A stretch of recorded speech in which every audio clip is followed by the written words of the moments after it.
Ho ho ho.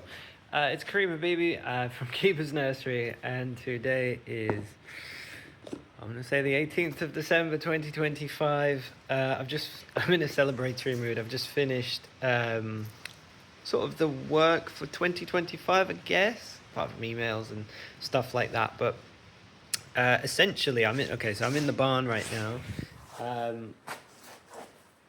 Yeah, not a lot to see. Loads of cardboard. Basically, this is where I pack the trees that I grow. So I run a fruit tree nursery. This is obviously not your first video watching.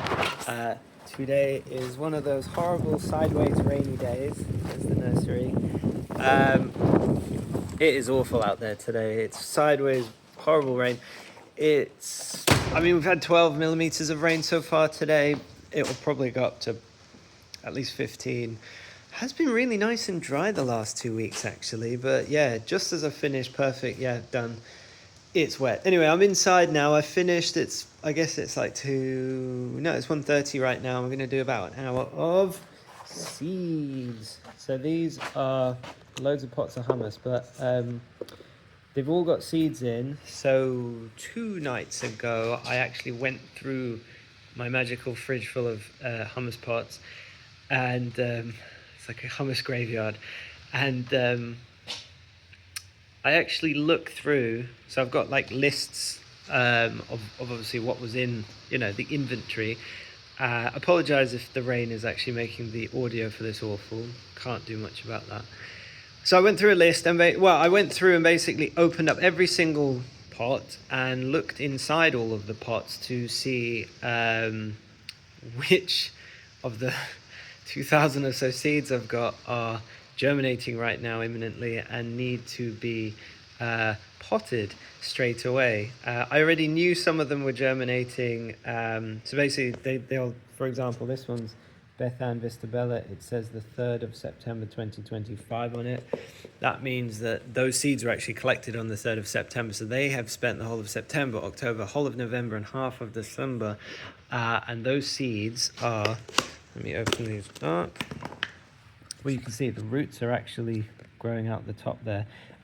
Those seeds have begun to sort of do their thing, which, okay, I'll point the camera down this way. Ta-da, how many have we got? I even should know how many I've got because it's all written down. Blimey, these are really, yeah, okay. So they really want to be planted. Basically, I went through and sort of those needed immediately to be seen. So here is sort of the list of what needed doing straight away. And basically, it's everything that was at the start of September. I also collected a lot of seeds at the end of September, and sort of those ones I did open up every single jar or pot, and they're mostly fine. So this is already going to take me hours, if not. I basically do this in the evening when the kids are asleep and watch films on my phone, which is quite rubbish, but basically potting up seeds and labeling them and then making notes, and then they go into the grow room so that they start to grow. And I can quickly show that. I think there was something I was going to say. No, nothing actually right now. Basically, I put them into these maxi root trainers, I think they're called, and that's root trainer spelt with just one T. I think it's just one word. So these are basically foldy pots which you can reuse. I used these last year. I currently own 1,000 of these, as in 250 of the 4. And yeah, I needed to order some more and they're not available. So they're going to arrive in early January if all is well in the world and supply chains. So yeah, I can only do 1,000 right now, so actually the priority ones are going to be done now, and then later I'll do the others. I don't really have room to grow 2,000. Anyway, I've only ordered 1,400 M9 rootstocks for all of this, so I have no idea. I've got my rain chart up there, so that's all the rain there ever was in the last. Oh, it started in 2021. Yeah. Yeah, 1 week we had 80 millimeters. Which for us is absolutely crazy. These are all the seedlings. I mean, this is just a poster, which actually is a little bit incorrect. These are all the most notable seedlings. This is a bit like one of those crime walls. I should have sort of bits of string attached, like saying how who caused it, who did the crime. Yeah, these are the seedlings so far. So 16 of my seedlings, according to this piece of paper, have been named so far, which is quite good. Not all of them have been released because they haven't all sort of been like the names haven't been. I was just going to show you my grow room here. Ta-da! This is where the seedlings will grow for many years, and these are the lovely, lovely lights, which I guess I could. No, I can't be able to turn them on. Yeah, they haven't been named officially yet, so I haven't released them yet. This is what I was going to show. So this camera work is probably awful, but I'm just doing this for fun because I'm in a good mood. So this here is a seedling. So I'm going to put this up against the wall. I really apologize for how bad this video will look. So that there against the wall is what I'm trying to turn these into. So the whole point of doing all this, you know, I could have germinated these later so that they grow when it's not December, and I could actually just plant these straight in the glass house or somewhere. I'm doing the whole grow room thing so that I get these absolute monster trees. So why don't I put this on this side? There you go. On this side, because that is 1.5 meters. So some of these are actually 2 meters tall. See, I've put human beings for reference. Jordan Shaqiri is, I guess, 165.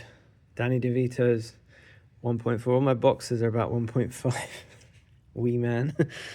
Mini-me's only that big. Everyone knows Robert Wadlow is the tallest man ever. He is all the way up there. Anyway, I try and grow these to... I guess I aim for a Jurgen Klopp. So this would have actually been as tall as Jurgen Klopp.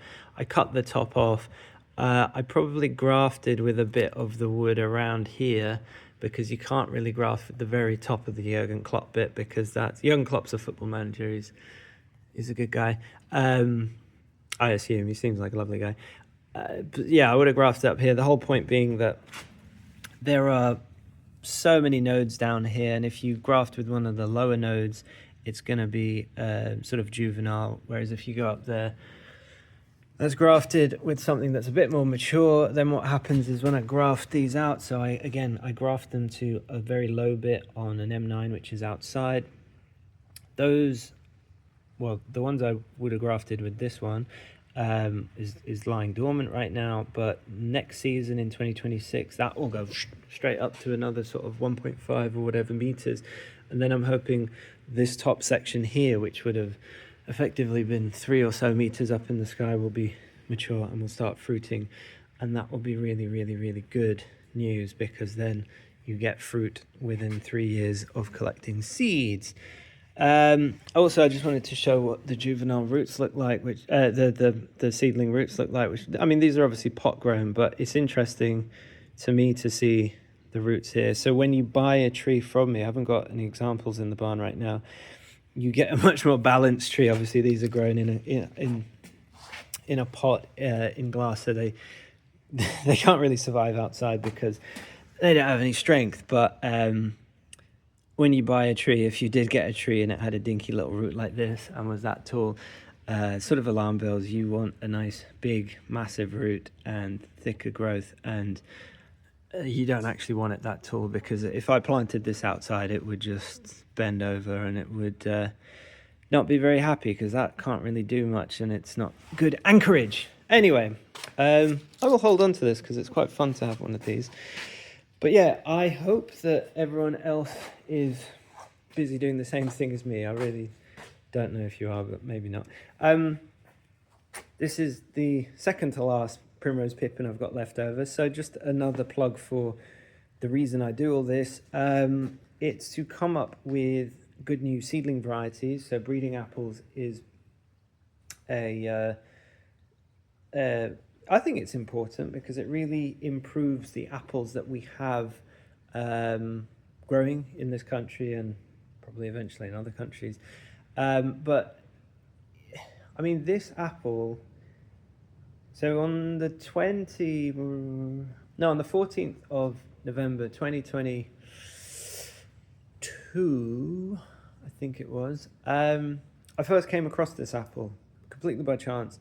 And I do think about this apple a lot. I mean, this apple is, in my opinion, quite a big deal. It might not be the only big deal because, one of these might actually outperform it. Certainly, out of 150 seeds, if I come up with this, the odds are if I've now got 2,000 plus seedlings outside, that's over 10 times as many. Odds are I'm gonna come up with something better than this, unless I just got very lucky early on. But yeah, it is really, really sort of fascinating to see this project through. Certainly one of those seeds could be something better than this, but in a completely different direction. This is good for certain reasons. Other apples are good for other reasons. Also wanted to try this because I can't remember when I picked these, but this has probably been picked at least a month and it's just been stored at around 10 degrees. Nothing special, plenty of apples near it. So there's loads of ethylene knocking around, so they are ripening. I can tell it's sort of losing a bit of its power as it's sort of fading, but I just want to see what it's like. So you can pick it throughout the whole of November.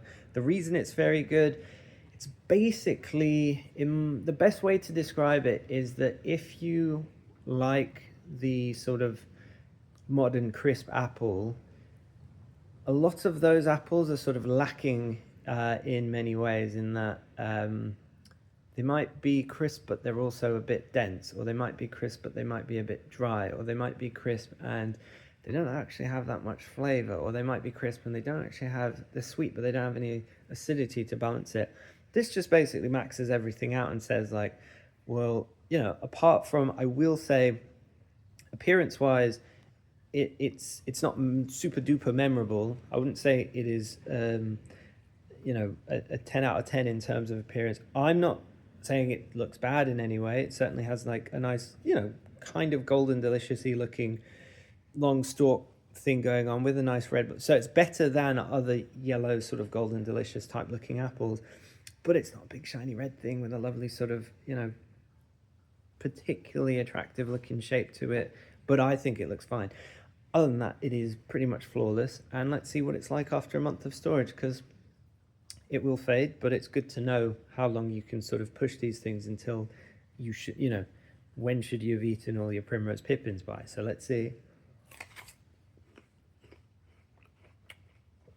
It's still really, really, really good. That has obviously faded a little bit, but it is still very, very good. Yeah, it's just dried out a tiny bit. So you can sort of, I don't know if you can see, but it feels a tiny bit squishy, and you might be able to see, here I'm looking at the screen. Yeah, you can sort of see a few wrinkles. But even for that, it is very, very crispy, very juicy still. The flavor is still there. It has quite high sweetness, still holds on to its acidity and flavor. So overall, it's very good. So, hey, that's good news for me. I don't know if this would last, how far it would last into the new year, but you could certainly store it better. I'm not saying it's a commercial variety at all, I'm not even concerned at all. I couldn't really care less. But I think as an apple that your average punter, which means your average person, would grow in their garden, if you've got a month of storage and it still is like this, and you haven't even done anything particularly remarkable in the storage, that's really good, actually. Not all apples actually will store that well. That's probably come from its Gold Rush father. So that's cool. Anyway, thank you very, very much for watching. I will be just doing this for ages. I'll finish that apple later. Oh, my tea is going to get cold. Making loads of notes. Also, cutting up bamboo canes as kindling. I don't know if anyone else does this, but I've got tons and tons of bamboo, which is very dry and old, and boy, does it become good kindling. So I'm actually giving all that to my neighbor because he doesn't like spending money on kindling, which is fair enough, because Yeah, he's old, he's lovely. I don't want him to have to spend money on it. Anyway, these need potting. Look at them, they're desperate. So these are Bethan Vistabella, both early season apples, and yeah, so Bethan, which is the mummy, so you put the mummy first and the daddy second. The mummy is actually named after my wife. That's one of my varieties. That's an early, sort of late August, very nice apple. And Vistabella is a very lovely strawberry flavoured August apple. So these seedlings will hopefully be lovely early season apples. So one of these, however many, 20 or so, will hopefully be really good. Anyway, thank you very, very much for watching. Hope everyone has a lovely Christmas. I don't know if I've got any more videos in me for the next whatever month, but I will. There's not many more apples to taste, sadly. Tune in next season, as they say. Bye bye.